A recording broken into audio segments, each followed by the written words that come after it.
Hi there, I'm Mara and I'm here to help you build your first workflow with TeamFluence. So with this tutorial, you'll be able to build your first workflow.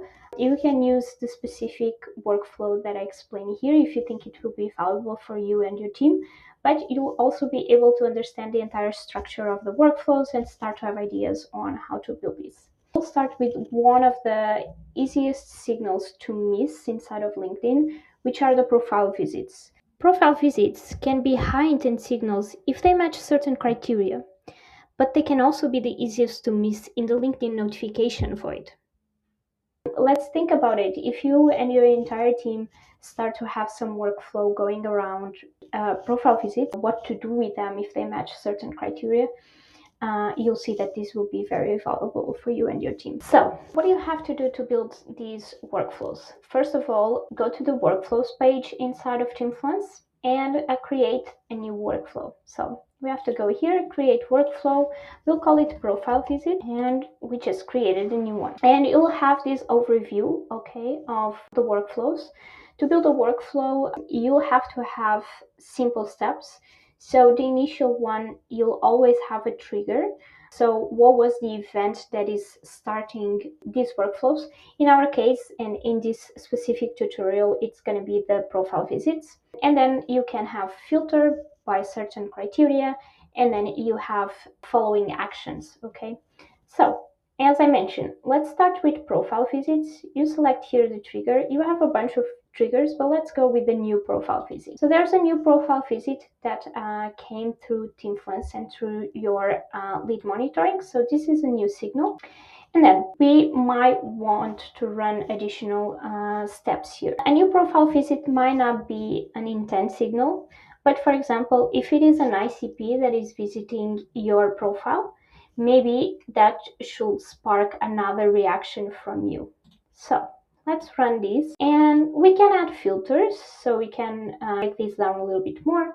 Let's go with this same line of thought. So if I have a profile visit, that is my AI agent, so I'll select this step, which is match ICP with AI agent. So you can create here your AI agent and your criterias.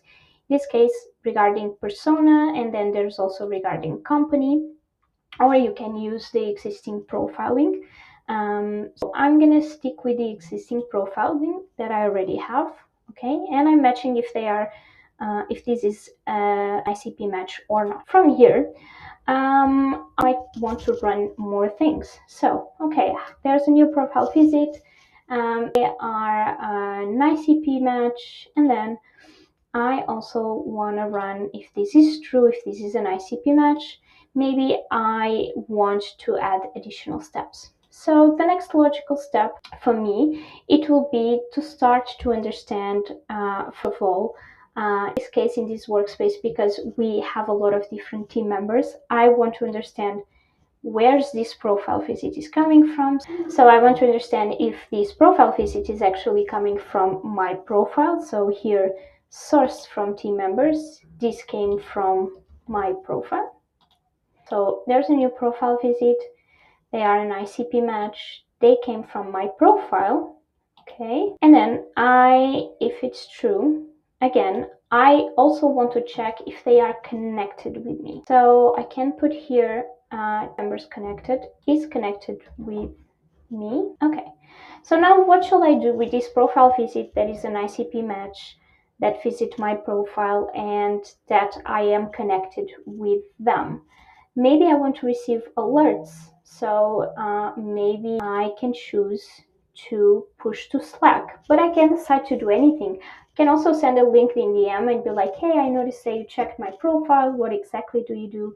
But for this tutorial, let's stay with push to Slack. So these people that visit my profile are connected with me, are an ICP match. I want to receive alerts in Slack. I just have to select which channel I'm sending this to, and I can push this to Slack.